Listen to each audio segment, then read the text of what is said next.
ओम श्री गणेशाय नमः। मित्रों, आपके और आपके परिवार पर भगवान गणेश जी की कृपा सदैव बनी रहे। आज हम भगवान गणेश जी की कथाओं का श्रवण करेंगे।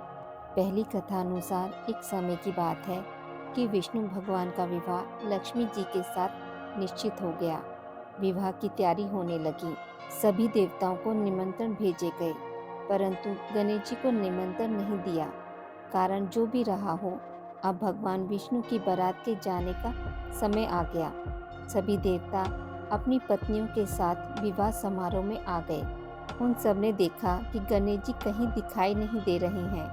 तब वे आपस में चर्चा करने लगे कि क्या गणेश जी को नहीं न्योता है या स्वयं गणेश जी नहीं आए हैं। सभी को इस बात पर आश्चर्य होने लगा। तभी सबने विचार किया कि विष्णु भगवान से ही इसका कारण पूछा जाए। विष्णु भगवान के पूछने पर उन्होंने कहा कि हमने गणेश जी के पिता भोलेनाथ महादेव को न्योता भेजा है। यदि गणेश जी उनके पिता के साथ आना चाहते तो आ जाते। अलग से न्योता देने की कोई आवश्यकता भी नहीं थी। दूसरी बात यह है कि उनको 1.25 मन मूंग, 1.25 मन चावल, 1.25 मन घी और 1.25 मन लड्डू का भोजन दिन भर में चाहिए। यदि गणेश जी नहीं आएंगे तो कोई बात नहीं। दूसरे के घर जाकर इतना सारा खाना पीना अच्छा भी नहीं लगता। इतनी वार्ता कर ही रहे थे कि किसी एक ने सुझाव दिया, यदि गणेश जी आ भी जाएं तो उनको द्वार पर बनाकर बैठा देंगे कि आप घर का ध्यान रखना। आप तो चूहे पर बैठकर धीरे धीरे चलोगे तो बारात से पीछे रह जाओगे। यह सुझाव भी सबको पसंद आ गया, तो विष्णु भगवान ने भी अपनी सहमति दे दी। होना क्या था, इतने में गणेश जी वहां आ पहुंचे और उन्हें समझा बुझाकर घर की रखवाली करने बैठा दिया। बारात चल दी।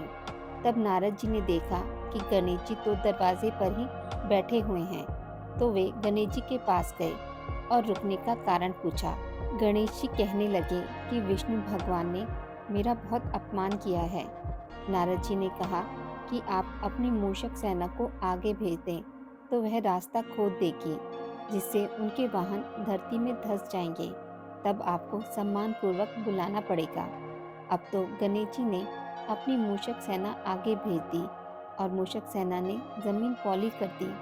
जब बारात वहां से निकली तो रथों के पहिए धरती में धंस गए। लाख कोशिश करें परंतु पहिए तो नहीं निकले। सभी ने अपने अपने उपाय किए, परंतु पहिए तो नहीं निकले, बल्कि जगह जगह से टूट गए। किसी की समझ में नहीं आ रहा था कि अब क्या किया जाए। तब तो नारद जी ने कहा कि आप लोगों ने गणेश जी का अपमान करके अच्छा नहीं किया।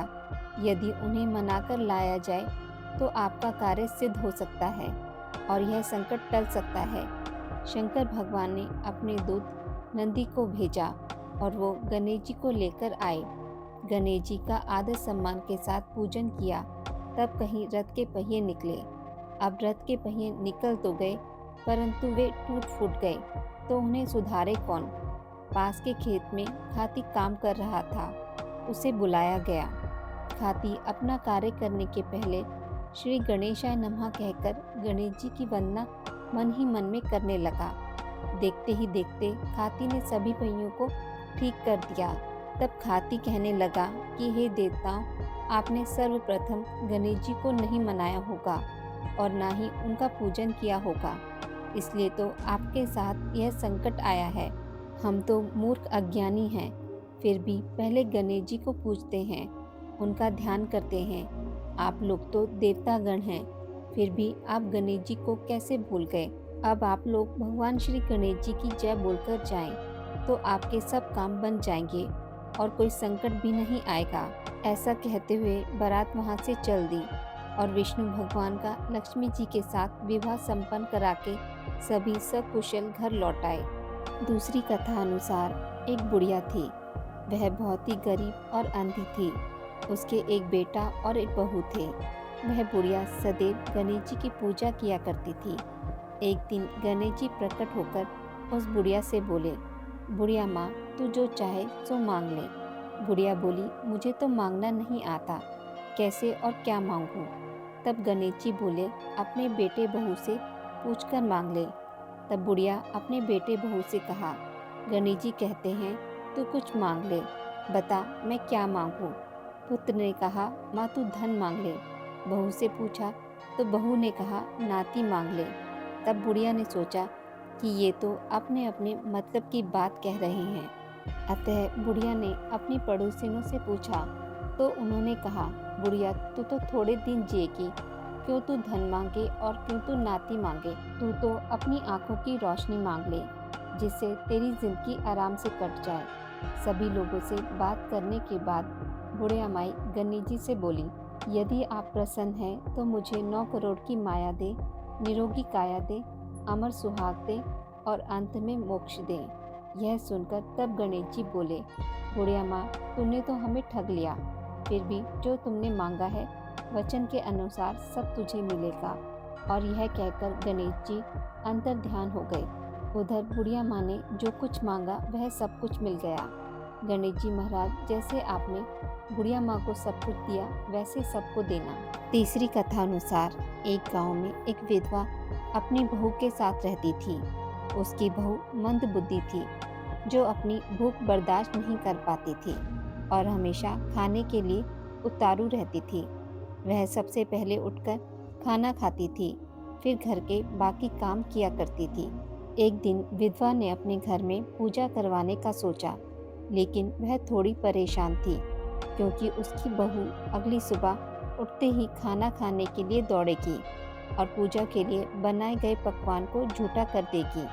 अपनी बहू को पूजा के लिए बनाए गए पकवान से दूर रखने के लिए विधवा ने एक तरीका निकाला। पूजा वाली सुबह उसने एक मटका लिया और उसके नीचे एक छेद कर दिया और अपनी बहू से बोली कि आज पूजा है, इसलिए खाना खाने से पहले पानी भर के ले आओ। बहू भी चालाक निकली। उसने देख लिया था कि विधवा ने मटके के नीचे छेद कर दिया है, इसलिए वह अपनी साड़ी में आटा बांधकर पनघट पर चली गई। वहां उसने आटा निकाला और कुएं के पानी की मदद से बाटियां बनाने लग गई। कुएं के पास ही एक शमशान घाट था, जहां चिता जलाई जा रही थी। बहू ने उसकी आंच में अपनी बाटियां सेक ली। उसकी बाटियां सूखी थी तो वह पास में ही गणेश जी के मंदिर चली गई, जहां गणेश जी को किसी ने चोला चढ़ाया हुआ था। उसने देखा कि गणेश जी की तौंद पर घी लगा हुआ है। उसने उस घी को अपनी बाटी पर लगा लिया और उसका भोग गणेश जी को लगाकर वह बाटियां खा ली और घर वापस चली गई। बहू की इस हरकत पर गणेश जी को बहुत गुस्सा आया और उन्होंने गुस्से में अपने नाक पर उंगली चढ़ा लिया। जब गांव वालों ने देखा कि गणेश जी ने अपने नाक के ऊपर उंगली चढ़ा लिया है तो उन्हें मनाने लगे। बहुत कोशिश करने के बाद भी गणेश जी नहीं माने। उन्होंने अपनी उंगली नाक से नहीं उतारी। जब यह बात राजा को पता चली तो राजा ने बड़े बड़े पंडितों और ज्योतिषियों को बुलाया और हवन करवाया, लेकिन गणेश जी फिर भी नहीं माने। सब बहुत चिंतित हुए। राजा ने पूरे गांव में यह ऐलान करवा दिया कि जो भी इंसान गणेश जी की नाक पर से उंगली हटाने में सफल होगा उसे इनाम के तौर पर 5 गांव दिए जाएंगे। गांव के सभी लोग गणेश जी को मनाने में लग गए, लेकिन गणेश जी माने ही नहीं और अपनी उंगली चढ़ाए रखे। अंत में विधवा की बहू बोली कि अगर सब उसे आज्ञा दे तो वह गणेश जी की उंगली हटा सकती है। उसकी बात सुनकर विधवा हंसने लगी और बोली कि जब बड़े बड़े विद्वान कुछ नहीं कर पाए तो वह कैसे गणेश जी को मना पाएगी। किसी ने बोला कि जब सब लोगों को मौका दिया है तो उसे भी एक मौका मिलना चाहिए। फिर सभी लोग बहू को एक मौका देने के लिए मान गए, लेकिन बहू ने एक शर्त रखी। उसने कहा कि उसके घर से लेकर मंदिर तक एक पर्दा बांधा जाए। सब लोगों ने सोचा इतना सब कुछ तो हो ही चुका है, तो पर्दा बांधने में क्या जाता है। बहू के कहे अनुसार उसके घर से लेकर मंदिर तक एक पर्दा लगाया गया। बहू ने अपना दिमाग लगाया और वह अपने पेटीकोट में मोगरी छिपाकर मंदिर में चली गई। मंदिर जाकर उसने गणेश जी से बोला कि मैंने आपके तोंद से ज़रा सा घी क्या ले लिया, आपने अपनी नाक पर उंगली चढ़ा ली। अब नाक पर से उंगली हटा रहे हो या दूं एक मोगरी की, अभी आपके टुकड़े टुकड़े हो जाएंगे। बहू की यह चेतावनी सुनकर गणेश जी थोड़ा डर गए और उन्होंने सोचा कि यह तो पूरी पागल है। कहीं सच में यह मुझे मोकरी ना मार दे। गणेश जी ने बिना सोचे समझे अपनी नाक पर से उंगली हटा ली, जिसे देखकर गांववासी खुश हो गए और बहू का जयकारा करने लगे। राजा के ऐलान के मुताबिक बहू को 5 गांव इनाम में दिए गए। इस कथा के अनुसार लोग गणेश जी भगवान से यह मांगते हैं कि वह भी उस बहू की तरह सबकी बात मान जाए और उनकी मनोकामनाएं पूरी कर दे। चौथी कथा अनुसार एक बार बाल गणेश अपने मित्र मुनि पुत्रों के साथ खेल रहे थे। खेलते खेलते उन्हें भूख लगने लगी। पास में ही गौतम ऋषि का आश्रम था। ऋषि गौतम ध्यान में थे और उनकी पत्नी अहिल्या रसोई में भोजन बना रही थी।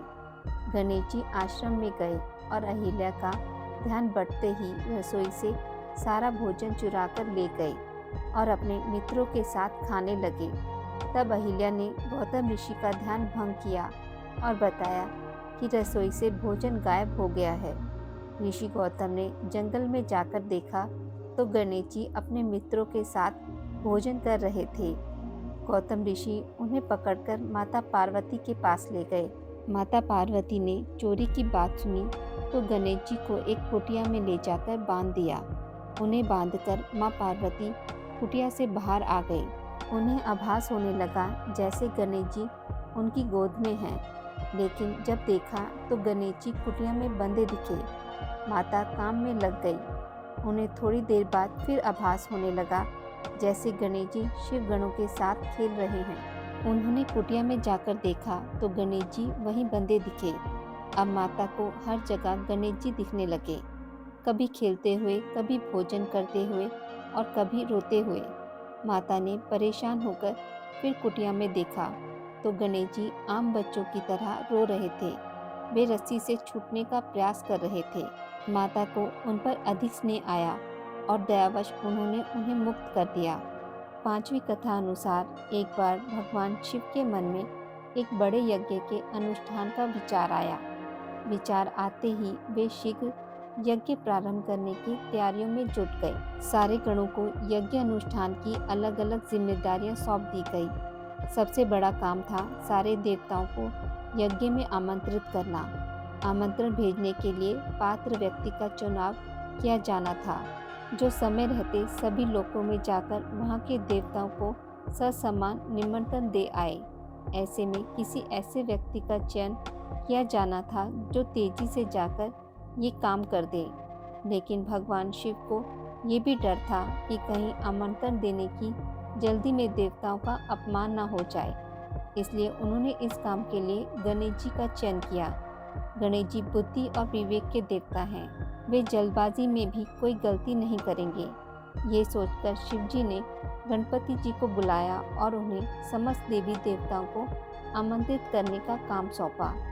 गणेश जी ने इस काम को सहर्ष स्वीकार किया, लेकिन उनके साथ समस्या यह थी कि उनका वाहन चूहा था, जो बहुत तेजी से चल नहीं सकता था।